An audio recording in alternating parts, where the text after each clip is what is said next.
नमस्कार दोस्तों, एक बार फिर से स्वागत है आपका अपने YouTube channel ready to compete में। उम्मीद है आप सब लोगों ने अपने डॉक्यूमेंट्स अपलोड कर दिए होंगे और आप लोग अपनी तैयारी में लगे होंगे।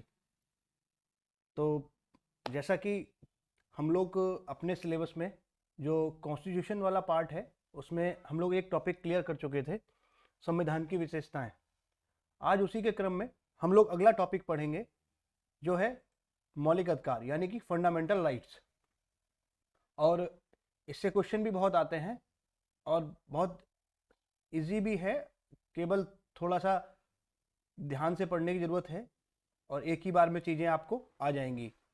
और उम्मीद करता हूँ कि जो कंटेंट मैंने बनाया, जो कंटेंट मैंने इस वीडियो में रखा है वो पूरा कंटेंट है फंडामेंटल राइट्स का, और उम्मीद है कि इससे बाहर कोई भी क्वेश्चन फंडामेंटल राइट्स के बारे में नहीं पूछा जाएगा। तो चलिए स्टार्ट करते हैं आज का वीडियो और जानते हैं अपने फंडामेंटल राइट्स को। तो फर्स्ट ऑफ ऑल, सबसे पहले जिन लोगों ने अभी तक सब्सक्राइब नहीं किया है तो मेरी उनसे गुजारिश है कि वो लोग सब्सक्राइब कर लें और बेल आइकन को दबा दें, जिससे कि आपको आने वाले नोटिफिकेशन जो है वो आपको मिल सके। तो चलिए जानते हैं मौलिक अधिकारों को। तो सबसे पहले तो मौलिक अधिकार में जान लीजिए कि ये संविधान के भाग 3 में है और अनुच्छेद 12 से 35 तक ये डिफाइन है मौलिक अधिकार। अच्छा, मौलिक अधिकार होता क्या है इसके बारे में जान लेते हैं। तो मौलिक अधिकार वो अधिकार है जो संविधान के द्वारा भारत के नागरिकों को दिए गए हैं, जिनसे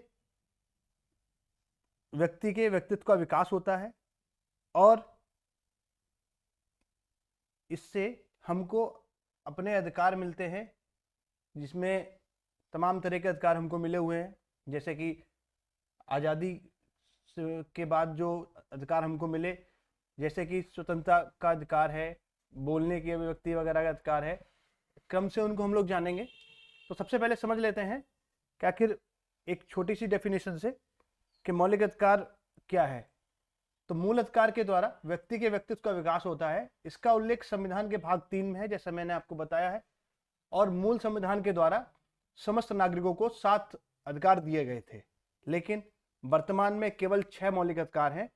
7वां मूल संपत्ति का अधिकार समाप्त कर दिया गया है। ये मैंने इसलिए बताया है कि ये क्वेश्चन हमेशा आता है और घुमा के पूछा जाता है। अगर मूल संविधान लिखा है तो उसमें मौलिक अधिकार कितने थे? 7। और अगर वर्तमान में या संविधान में लिखा है संविधान में कितने मौलिक अधिकार प्राप्त हैं, तो कितने प्राप्त हैं? 6 प्राप्त हैं। ये बिल्कुल ध्यान रखिएगा, जब भी क्वेश्चन में पूछा जाए मूल संविधान के बारे में तो वहां 7 मौलिक अधिकार हैं, और जो अगर संविधान के बारे में पूछा जाए संविधान के द्वारा तो 6 मौलिक अधिकार है, क्योंकि 7 में जो मौलिक अधिकार है मूल संपत्ति का अधिकार, उसको कानूनी अधिकार बना दिया गया है। चलिए जानते हैं आगे। और इसके बारे में एक चीज और, संविधान में मैग्ना कार्टा किसको कहा जाता है, ये क्वेश्चन भी अक्सर पूछा जाता है। तो मैग्ना कार्टा मौलिक अधिकार को ही कहा जाता है, यानी कि मौलिक अधिकार को मैग्ना कार्टा भी कहा जाता है। अब कुछ लोग सोचेंगे मैग्ना कार्टा क्या होता है, कुछ लोगों को पता होगा, कुछ लोग नहीं जानते होंगे। तो मैं आपको बताता चलूं, मैग्ना कार्टा जो ये वर्ड है ये ब्रिटेन का कॉन्सेप्ट है। ठीक है, ये ब्रिटेन का कॉन्सेप्ट है। ब्रिटेन के शाही परिवार द्वारा जो वहां के कुछ मजदूर थे उनको कुछ अधिकार दिए गए थे, तो उसके लिए उन्होंने एक मैग्ना कार्टा वर्ड का यूज किया था। तो जब भी कहीं अब अधिकारों की बात होती है तो उसको मैग्ना कार्टा बोला जाता है, इसीलिए मौलिक अधिकारों को मैग्ना कार्टा कहा जाता है। तो चलिए आगे जानते हैं अनुच्छेद 12 से 35 तक क्या क्या डिफाइन है और कौन कौन से मौलिक अधिकार हमको मिले हुए हैं, इनको क्रम से जानते हैं। तो सबसे पहले जान लेते हैं समता समानता का अधिकार, यानी कि अनुच्छेद 14 से 18 तक दिया हुआ है। और दूसरा है स्वतंत्रता का अधिकार, जो अनुच्छेद 19 से 22 तक दिया हुआ है। तीसरा है शोषण का अधिकार, जो अनुच्छेद 23 से 24 तक दिया हुआ है। और चौथा है धार्मिक का अधिकार, जो अनुच्छेद 25 से 28 तक दिया हुआ है। पांचवा है शिक्षा तथा संस्कृति का अधिकार, जो अनुच्छेद 29 से 30 तक दिया हुआ है। इसमें की शिक्षा तथा संस्कृति के बारे में बताया गया है ठीक है, कि किस तरीके से क्या क्या अधिकार हमारे पास हैं। इसके बाद छठा है संवैधानिक उपचारों का अधिकार, जो अनुच्छेद 32 में डिफाइन है, और ये बहुत इंपॉर्टेंट है और इससे बहुत क्वेश्चन आते हैं। पढ़ेंगे हम लोग सभी को डिटेल में, इसके लिए आप बेफिक्र रहिए। वीडियो लंबा हो सकता है लेकिन छोड़ेंगे कुछ नहीं इसमें जो हम ना पढ़ें, इसमें सब कुछ हम पढ़ेंगे। ठीक है, सातवां है संपत्ति का अधिकार, जो अनुच्छेद 31 में है। जैसा कि मैंने आपको बताया था कि ये अब जो है खत्म कर दिया गया है। तो इसके बाद इसको कब खत्म किया गया? तो संपत्ति के अधिकार को 44 में संविधान संशोधन 1978 के द्वारा समाप्त करके इसको एक कानूनी अधिकार बना दिया गया, जो कि इस टाइम कहां पर है? अनुच्छेद 30A में। ठीक है, इसका जो इसका उल्लेख है वो कहां पर है? अनुच्छेद 300A में, और इसको एक कानूनी अधिकार बना दिया गया है। चलिए तो जान लेते हैं। अब कुछ लोग यहाँ डाउट करेंगे कि इसमें जो है केवल 12 से 35 लिखा हुआ है, अनुच्छेद 12 से 35, और बताया मैंने 14 से 18 तक है। आपको घबराइए नहीं, आगे मैं आपको अनुच्छेद 12 के बारे में बताऊंगा और अनुच्छेद 13 के बारे में बताऊंगा। चलिए देखते हैं अनुच्छेद 12 को। अनुच्छेद 12 में राज्य की परिभाषा है। इसके अंतर्गत सभी संवैधानिक एवं गैर संवैधानिक तथा वित्तीय सहायता प्राप्त संस्था और भारत की संसद राज्य के विधानमंडल का प्रावधान है। यानी कि इसमें एक राज्य की परिभाषा दे रखी है भारत राज्य की, जो अनुच्छेद 12 में डिफाइन है। और अनुच्छेद 13 में ये डिफाइन है कि ऐसा कोई भी कानून नहीं बनेगा जिससे कि मूल अधिकारों का उल्लंघन हो, या ऐसा कोई भी कानून मान्य नहीं होगा जिससे मूल अधिकारों का उल्लंघन हो। यह अनुच्छेद 13 में डिफाइन है। कभी कभार अनुच्छेद 13 से क्वेश्चन आ जाता है, तो आप इसको याद रखेंगे। अनुच्छेद 12 से बहुत कम क्वेश्चन आता है, लेकिन फिर भी मैंने बता दिया है, क्योंकि अनुच्छेद 12 से 35 तक पूरी हम लोग बात करेंगे, तो मैंने इसको बता दिया है। और जो लोग बार बार पीडीएफ की डिमांड कर रहे हैं, तो मैं आपको बता दे रहा हूं कि मैं पीडीएफ दे सकता हूं, कोई मुझे प्रॉब्लम नहीं है देने में, लेकिन अच्छा रहेगा कि आप लोग वीडियो को देख के ही अपने हिसाब से नोट्स बनाएं। बाकी अगर आप पीडीएफ ही चाहते हैं तो मुझे केवल इसी स्लाइड को पीडीएफ में कन्वर्ट करना है, मैं आपको दे दूंगा, क्योंकि मैंने कुछ भी पीडीएफ में एक्स्ट्रा नहीं है कि जो इसके अलावा मैंने कुछ रखा हो, सब कुछ इसी में है। तो इसी से अगर बना सकते हैं तो बना लीजिए, नहीं तो पीडीएफ चाहते हैं तो पीडीएफ भी भेज देंगे। ठीक है, चलिए स्टार्ट करते हैं और अब जानते हैं समानता के अधिकार को, जो कि अनुच्छेद 14 से 18 तक डिफाइन है। एक एक करके जानेंगे। अनुच्छेद 14 में क्या है? अनुच्छेद 14 में विधि के समक्ष समानता है, यानी कि कानून सबके लिए बराबर है। ठीक है, कानून में के आगे ना कोई छोटा है ना कोई बड़ा है, तो कानून सभी के लिए बराबर है, यानी कि विधि के समक्ष समानता, ये अनुच्छेद 14 में डिफाइन है। अनुच्छेद 15 में, जो कि भेदभाव के का प्रतिषेध करता है, यानी कि धर्म, लिंग, जाति, मूलवंश, जन्मस्थान के आदि के आधार पर किसी के भी साथ भेदभाव नहीं किया जाएगा, ये इसमें अनुच्छेद 15 में डिफाइन है। अनुच्छेद 16, जो कि लोक नियोजन के विषय में समान अवसर की समानता प्रदान करता है, यानी कि जो भी सरकारी नौकरियां होंगी, सरकारी भर्तियां होंगी, उनमें सभी को समान अवसर प्राप्त होगा। यहां दिमाग में फिर एक क्वेश्चन आएगा कि रिजर्वेशन के तहत अलग अलग अवसर दिए जाते हैं, तो वो केवल उनके शैक्षिक स्तर को सुधारने के लिए जो अल्पसंख्यक लोग हैं और जो पिछड़ा वर्ग है और जो आपका शेड्यूल कास्ट है और जो अनुसूचित जनजातियां हैं, इनके शैक्षिक स्तर को सुधारने के लिए रिजर्वेशन की व्यवस्था की गई है। इसके बाद अनुच्छेद 17 है अस्पृश्यता का अंत, यानी कि छुआछूत का अंत। क्या है अनुच्छेद 17 में? छुआछूत का अंत।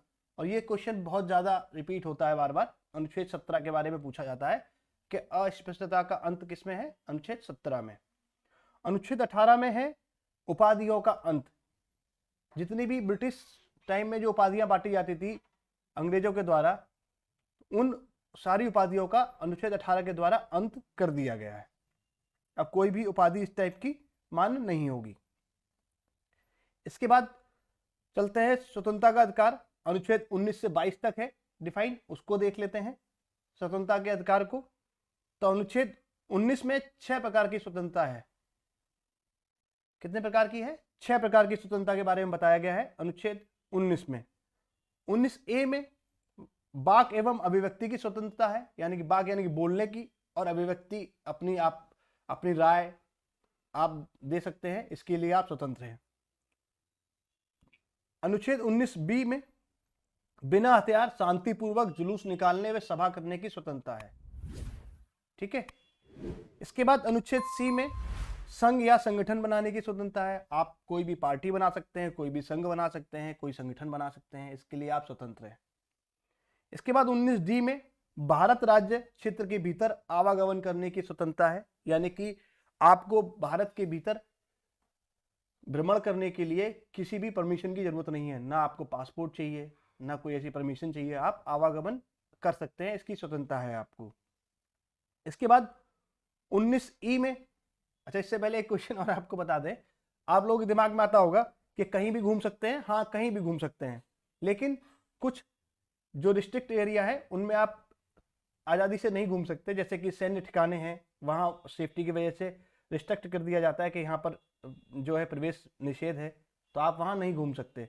तो आप कहेंगे इसमें उल्लंघन होता है, इसमें उल्लंघन नहीं होता है। ये बाहर जो राज्य की सुरक्षा संबंधी प्रावधान है उसमें मेंशन है कि सुरक्षा के तहत आप लोगों को रोका जाता है इन आवागमन के लिए वहां उन क्षेत्रों में। ठीक है। इसके बाद भारत राज्य क्षेत्र के भीतर निवास करने की स्वतंत्रता है। इसमें एक्सेप्शन है जम्मू एंड कश्मीर, यानी कि जेके। अगर कोई एक्सेप्शन वाला कोई भी क्वेश्चन आता है तो उसमें आप लोग जम्मू एंड कश्मीर लगाते आए हैं अभी तक, और आज भी जम्मू एंड कश्मीर ही लगाएंगे। और 19F में जो कि संपत्ति का अधिकार था, जो कि वर्तमान में समाप्त कर दिया गया है, अब ये 300A में कानूनी अधिकार के तौर पर रखा गया है। इसके बाद 19G में व्यापार करने की स्वतंत्रता है। आप भारत में कहीं भी व्यापार कर सकते हैं। ठीक है, तो बहुत आसानी से याद हो सकता है, कोई भी कहानी करके आप याद कर सकते हैं कि बोलने की स्वतंत्रता है, अगर किसी के हथियार के बिना जुलूस निकालने की स्वतंत्रता है, अगर वो आपकी बात नहीं सुनता है तो आप जुलूस भी निकाल सकते हैं, सभा भी कर सकते हैं, और अगर फिर भी बात नहीं सुनता तो आप एक संगठन बनाकर उसको अपनी बात बता सकते हैं, इसकी भी आपको स्वतंत्रता है। और पूरे भारत में आप अपनी बात को कह सकते हैं, ये भी आपकी सुविधा जाकर, ये भी आपकी स्वतंत्रता है। तो इस तरीके से कोई भी एक कहानी बना लीजिए, उससे आपको आसानी से याद हो जाएगा। इसके बाद देखेंगे स्वतंत्रता के अधिकार के आ गई 19 से 22 तक, यानी कि जो 19G है उसके बाद हम देखेंगे कुछ एक इसमें एक्सेप्शन भी है, तो उनको देख लेते हैं। जैसे 19A के तहत ही मीडिया को स्वतंत्रता दी गई है। जो मीडिया की स्वतंत्रता है वो 19A के तहत है, यानी कि बोलने और अभिव्यक्ति की स्वतंत्रता के तहत उनको ये अधिकार प्राप्त है।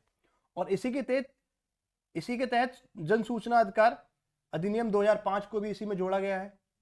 ठीक है, एक और नोटिस में लिख लीजिएगा, आपातकाल के दौरान अनुच्छेद 19 का स्वतः ही निलंबन हो जाता है। अगर कोई इमरजेंसी लगी है अपने देश में, तो उस समय जो है, जो आपकी बोलने की स्वतंत्रता है और अभिव्यक्ति की स्वतंत्रता है, उसको निलंबित कर दिया जाता है, यानी कि उस पर बैन लगा दिया जाता है। जबकि अनुच्छेद 20 और 21 कभी भी निलंबित नहीं होते। 20 और 21 को जानेंगे आगे, 20 और 21 कभी भी निलंबित नहीं होते। बाकी अधिकारों को राष्ट्रपति निलंबित कर सकता है, ये चीज आप जान लीजिए। ठीक है, इसके बाद चलते हैं अनुच्छेद 20 को जान लेते हैं। अनुच्छेद 20 में आखिर ऐसा क्या है?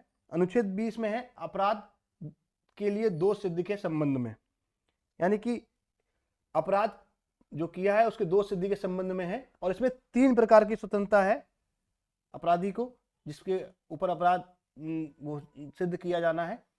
ठीक है, उसके लिए 3 प्रकार की स्वतंत्रता है। क्या है? अपराध करने के समय जो कानून लागू होगा उस सजा, वही सजा उसको दी जाएगी। जिस सजा का प्रावधान होगा उस अपराध के लिए, वही सजा उसको दी जाएगी। उससे पहले कोई भी कानून हो, उसके बाद कोई भी कानून हो, उसके तहत उसको सजा नहीं दी जाएगी। इसके बाद अनुच्छेद 20B में किसी भी अपराध के लिए एक ही बार सजा दी जाएगी, ये भी है।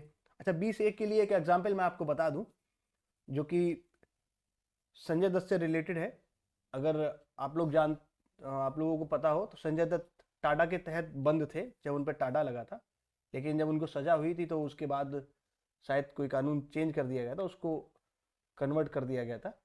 तो सजा जो उनको हुई थी वो उसी कानून के तहत हुई थी जो कि उस टाइम वर्तमान में था। ठीक है, तो अनुच्छेद 20 से इसका आपको अधिकार प्राप्त कराता है। इसके बाद अनुच्छेद 20 बी, किसी भी अपराध के लिए एक ही बार सजा दी जाएगी, उसको बार बार नहीं दिया जाएगा कि नहीं एक अपराध के लिए फिर से सजा दे दो, एक ही बार सजा दी जाएगी। इसके बाद अनुच्छेद 20 सी, किसी भी व्यक्ति को स्वयं के विरुद्ध गवाही देने के लिए बाध्य नहीं किया जाएगा कि नहीं तुम मान लो कि तुमने इस तरीके का कांड किया है या इस तरीके का आपने अपराध किया है, तो इस तरीके से उस पर प्रेशर नहीं किया जाएगा। ठीक है, उसको बाध्य नहीं किया जाएगा। ये अनुच्छेद 20 सी आपको बताता है। इसके बाद अनुच्छेद 21 को देखेंगे। अनुच्छेद 21 में प्राण एवं देह की स्वतंत्रता है जो कि कभी भी निलंबित नहीं होता, यानी कि जीवन जीने की स्वतंत्रता से किसी भी व्यक्ति को वंचित नहीं किया जाएगा। और निजता का अधिकार जो कि अगस्त 2017 में इसी में जोड़ा गया है। इसके बाद अनुच्छेद 21 में जो है, अगर ये देखिए मैंने आपको बताया था, जो अगर ये कैपिटल ए लिखा हुआ है तो यानी कि ये बाद में अमेंडमेंट हुआ है, ये आप जान लीजिए। यानी कि अनुच्छेद 21 को बाद में जोड़ा गया है संशोधन करके। तो 6 इसमें दे रखा है 6 से 14 वर्ष तक की आयु वाले बच्चों के लिए निःशुल्क एवं अनिवार्य शिक्षा का प्रावधान है। ठीक है, मतलब जो 6 से 14 वर्ष तक के बच्चे हैं उनको निःशुल्क और मुफ्त में शिक्षा, निःशुल्क या मुफ्त में उनको शिक्षा दी जाएगी अनिवार्य रूप से 6 से 14 वर्ष तक की आयु के बच्चों के लिए ये प्रावधान किया गया है। और ये कब किया गया? जो 86वां संविधान संशोधन हुआ 2002 में, उसके द्वारा इसको जोड़ा गया है। ठीक है, तो चलिए अनुच्छेद 22 को देख लेते हैं। अनुच्छेद 22 में यदि किसी व्यक्ति को गिरफ्तार किया गया हो तो उसे 24 घंटे के भीतर निकटतम मजिस्ट्रेट के समक्ष प्रस्तुत करना होगा। यानी कि जो पास में जो न्यायालय होगा उसमें उसको प्रस्तुत करना होगा, और जिसमें कि आवागमन का समय यानी आने आने का समय उसमें इंक्लूड नहीं होगा 24 घंटे में, कि अगर न्यायालय थोड़ा सा दूर पड़ता है तो वो समय घटा दिया जाएगा, 24 घंटे में वो नहीं जोड़ा जाएगा। ठीक है, ये इसमें मेंशन है। इसके बाद जानते हैं शोषण के विरुद्ध अधिकार के बारे में, जो कि अनुच्छेद 23 और 24 में डिफाइन है। तो अनुच्छेद 23 में है किसी भी व्यक्ति से बलपूर्वक कार्य नहीं कराया जाएगा, यानी कि बंधुआ मजदूरी के बारे में इसमें बताया गया है। अगर बंधुआ मजदूरी के बारे में पूछा जाए तो अनुच्छेद 23 आप आंसर लगाएंगे, किसी भी व्यक्ति से बलपूर्वक कार्य नहीं कराया जाएगा। इसके बाद अनुच्छेद 24 में 14 वर्ष तक के बच्चों को किसी भी खान कारखाने या अन्य जोखिम भरे कार्यों में नहीं लगाया जाएगा। ये शोषण के विरुद्ध अधिकार है, तो आप 2 ही अनुच्छेद हैं इसमें, तो आप आसानी से याद कर सकते हैं। शोषण के विरुद्ध अधिकार यानी कि पहला है अनुच्छेद 23, जिसे बंधुआ मजदूरी भी बोलते हैं, यानी कि किसी भी व्यक्ति को किसी भी व्यक्ति से बलपूर्वक कार्य नहीं कराया जाएगा। और अनुच्छेद 14 में है 14 वर्ष तक के बच्चों को किसी भी जोखिम भरे कार्य में या फिर खान में या कारखानों में कार्य में नहीं लगाया जाएगा। लेबर लॉ में भी आप लोगों ने पढ़ा होगा। जिन लोगों ने अभी तक लेबर लॉ की प्लेलिस्ट नहीं देखी है वो लोग लेबर लॉ के भी प्लेलिस्ट देख लें। और जिन लोगों ने अभी तक अन्य वीडियो को नहीं देखा है, जैसे कि आर्ट एंड कल्चर है, मेरे आर्ट एंड कल्चर के भी 3-4 वीडियो पड़े हुए हैं।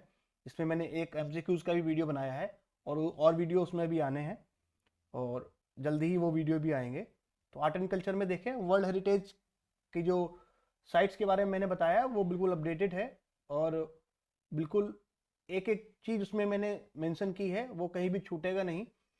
और अगर उसको आप एक बार देख लेंगे तो वो याद भी हो जाएगा। मैंने इस तरीके से उस वीडियो को बनाया है। तो चलिए आगे देखते हैं धार्मिक स्वतंत्रता का अधिकार, जो कि 25 से 28 तक डिफाइन है कि धार्मिक स्वतंत्रता में हमको क्या क्या अधिकार प्राप्त है। तो अनुच्छेद 25 में हमको धर्म के प्रचार प्रसार की स्वतंत्रता दे रखी है। ठीक है, अनुच्छेद 25 में धर्म का हम प्रचार प्रसार कर सकते हैं अपने धर्म का। और अनुच्छेद 26 में धार्मिक कार्य के प्रबंध की स्वतंत्रता दे रखी है, जो हम लोग रामलीला वगैरह कराते हैं या फिर जो क्या कहते हैं उनको गणेश उत्सव करते हैं, नवदुर्गा पंडाल वगैरह सजाते हैं, तो ये सब हमको धार्मिक कार्य के प्रबंध की स्वतंत्रता कौन देता है? अनुच्छेद 26 देता है। ठीक है, इसके बाद अनुच्छेद 27 किसी भी धर्म की उन्नति हेतु किसी भी व्यक्ति को चंदा देने के लिए बाध्य नहीं किया जाएगा। ऐसा नहीं है हम किसी से जबरदस्ती चंदा ले रहे हैं किसी धर्म के लिए, तो वो नहीं होगा, अनुच्छेद 27 बताता है।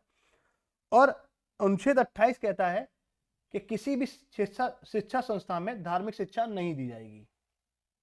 ठीक है ना, बताता है अनुच्छेद 28, किसी भी शिक्षा संस्था में धार्मिक शिक्षा नहीं दी जाएगी। अब फिर एक क्वेश्चन दिमाग में आता है कि ये मदरसे जो खुले हैं, मदरसों में यही होता है, धार्मिक शिक्षा दी जाती है, तो इसका प्रावधान भी आगे दे रखा है, आराम से पढ़ते रहिए धीरे धीरे। ठीक है, चलिए देख लेते हैं अनुच्छेद 29 को, जिसमें कि दे रखा है अल्पसंख्यकों के बारे में। अल्पसंख्यक को अपनी भाषा, लिपि व संस्कृति को बनाए रखने का अधिकार होगा, जिसके तहत वो लोग अपनी, जो आप देखते हैं ना मदरसे, उसमें इसी अनुच्छेद के तहत संस्कृति को बनाए रखते हैं। इसके बाद अनुच्छेद 30 में अल्पसंख्यकों को अपनी पसंद की शिक्षा संस्था, मैंने बताया था मदरसे की इसी बिहाफ पे खुले हुए हैं, की स्थापना व प्रशासन करने का अधिकार प्राप्त है। ठीक है, अनुच्छेद 30 उनको यह अधिकार देता है। अनुच्छेद 31 जो कि अब खत्म कर दिया गया है, लेकिन फिर भी इसके बारे में बता देते हैं, जो कि संपत्ति का अधिकार था। 44वें संविधान संशोधन 1978 अनुच्छेद 300 का में इसको बता दिया गया है और ये इसको एक कानूनी अधिकार दे दिया गया है। ठीक है, कहाँ बताया गया है ये इस टाइम, ये कहाँ वर्णित है, ये अनुच्छेद 300 का में वर्णित है और इसको अब एक कानूनी अधिकार के तौर पे रखा गया है, ना कि मौलिक अधिकार के तहत। चलिए नेक्स्ट पढ़ते हैं, जो कि अनुच्छेद 32 है और बहुत ही इंपॉर्टेंट है अनुच्छेद 32। और अनुच्छेद 32 से क्वेश्चन भी आते हैं और अच्छे क्वेश्चन आते हैं, जो कभी कभार बहुत ज़्यादा घुमा देते हैं, लेकिन बहुत आसान है और बहुत अच्छे से अगर आप उसको पढ़ेंगे तो समझ में आ जाएगा। तो चलिए देखते हैं अनुच्छेद 32 को, समझ लेते हैं अनुच्छेद 32। अनुच्छेद 32 जो है संवैधानिक उपचारों का अधिकार है। ठीक है, यानी कि जितने भी हमारे मौलिक अधिकार हैं उनके संरक्षण के लिए ये अनुच्छेद 32 बनाया गया है। तो इसको देख लेते हैं। अनुच्छेद 32 एक मौलिक अधिकार है जो भारत के प्रत्येक नागरिक को संविधान द्वारा प्राप्त अन्य मौलिक अधिकारों को लागू करने के लिए सर्वोच्च न्यायालय के समक्ष याचिका दायर करने का अधिकार देता है।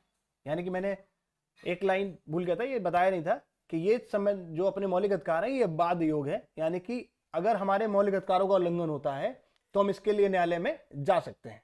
ठीक है, और डिटेल से समझ लेते हैं। यानी यह वह मौलिक अधिकार है जो अन्य मौलिक अधिकारों के हनन के समय नागरिकों को उनके हनन हो रहे मूल अधिकारों की रक्षा करने का उपचार प्रदान करता है, और इसी अनुच्छेद की शक्तियों के अंतर्गत सर्वोच्च न्यायालय अपने नागरिकों के मूल अधिकार को सुरक्षित और संरक्षित रखता है। ठीक है, संवैधानिक उपचारों का अधिकार स्वयं में कोई अधिकार न होकर अन्य मौलिक अधिकारों का रक्षा उपाय है। इसके अंतर्गत कोई भी व्यक्ति मौलिक अधिकारों के हनन की स्थिति में न्यायालय की शरण ले सकता है। अगर आपके मौलिक अधिकारों का हनन होता है तो आप न्यायालय की शरण ले सकते हैं। एक चीज और ध्यान रखिएगा, फिर से रिपीट कर दूं कि आपके मौलिक अधिकार जब तक ही आपके मौलिक अधिकार हैं, जब तक कि वो किसी और के मौलिक अधिकारों का हनन नहीं करते हैं, तब तक वो आपके मौलिक अधिकार हैं। ठीक है, तो चलिए देख लेते हैं आगे। और डॉक्टर भीमराव अंबेडकर ने एक कथन भी कहा है इसके बारे में।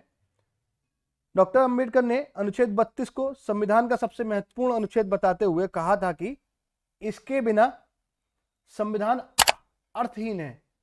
अनुच्छेद 32 संविधान की आत्मा और हृदय है। ये किसका कथन है? ये डॉक्टर भीमराव अंबेडकर जी का कथन है।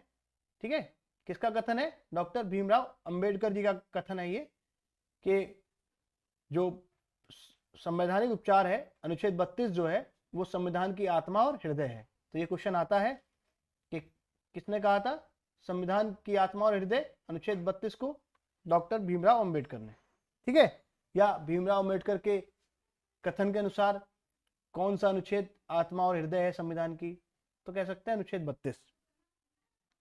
चलिए अब जान लेते हैं कि संवैधानिक उपचारों का अधिकार क्या है। संवैधानिक उपचारों का अधिकार स्वयं में कोई अधिकार न होकर अन्य मौलिक अधिकारों का रक्षक है। ये बार बार मैं बता रहा हूं और ये चीज आप जान लीजिएगा। संवैधानिक उपचारों का अधिकार स्वयं में कोई अधिकार न होकर अन्य मौलिक अधिकारों का रक्षक है। इसके तहत किसी भी व्यक्ति के मौलिक अधिकारों का हनन होने पर न्यायालय की शरण ले सकता है। अब वो किसके तहत? अनुच्छेद 32 के तहत सर्वोच्च न्यायालय और अनुच्छेद 226 के तहत उच्च न्यायालय।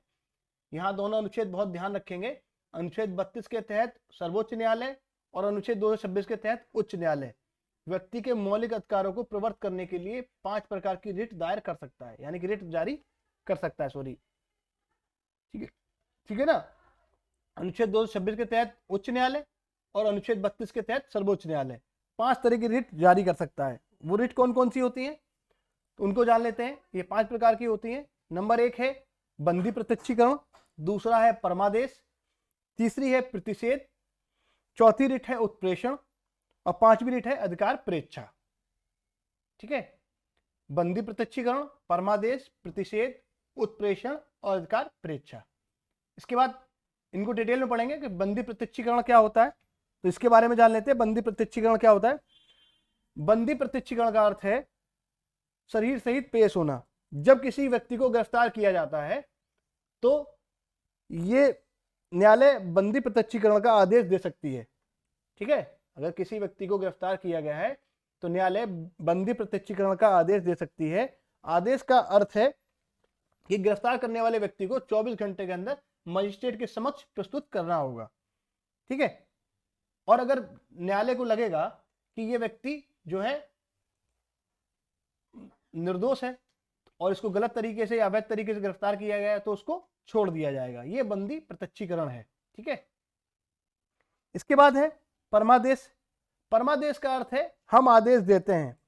यह आदेश तब जारी किया जाता है जब कोई सरकार या उसका कोई उपकरण अथवा कोई भी अधीनस्थ न्यायालय उसके जो हो, जैसे कि सर्वोच्च न्यायालय अगर रिट जारी करेगा तो किसको करेगा? अपने अधीनस्थ न्यायालय यानी कि उच्च न्यायालय के लिए। ठीक है, परमादेश यानी कि हम आदेश करते हैं। अगर वो अपना कर्तव्य नहीं निभा रहे हैं सही तरीके से और असफल रहते हैं अपने कर्तव्य को निभाने के लिए, तब न्यायालय इस प्रकार का आदेश कर सकता है और यह आदेश कर सकता है कि वो अपने कर्तव्यों का पालन करें। ठीक है, ये परमादेश है, यानी कि हम आदेश देते हैं। ये अधीनस्थ को दिया जाएगा, यानी कि सर्वोच्च न्यायालय उच्च न्यायालय को देगा और उच्च न्यायालय जो है अपने जो अधीनस्थ न्यायालय है, जो जिला न्यायालय जो भी होगा उसको देगा। ठीक है, परमादेश। इसके बाद उत्प्रेषण के बारे में जानते हैं।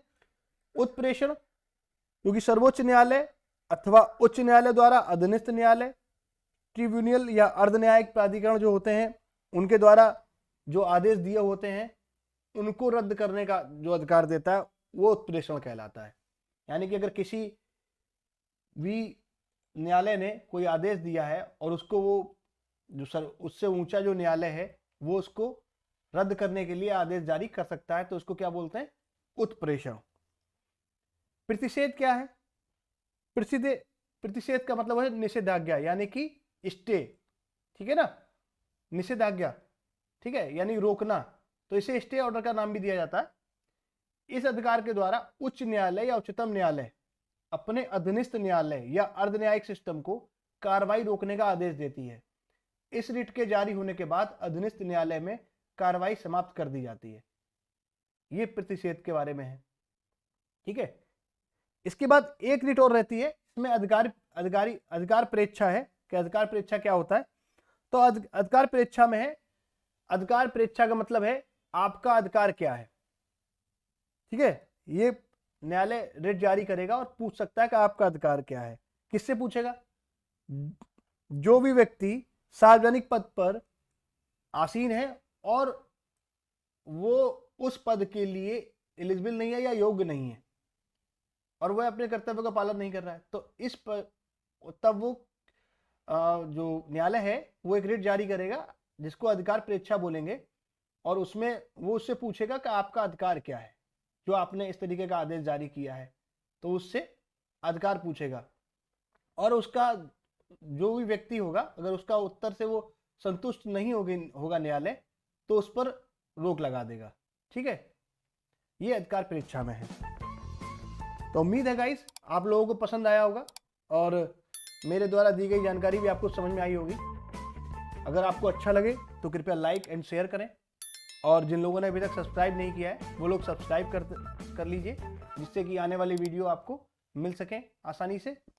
चलिए मिलते हैं एक नेक्स्ट वीडियो में। नमस्कार, आज के लिए बस इतना ही। धन्यवाद।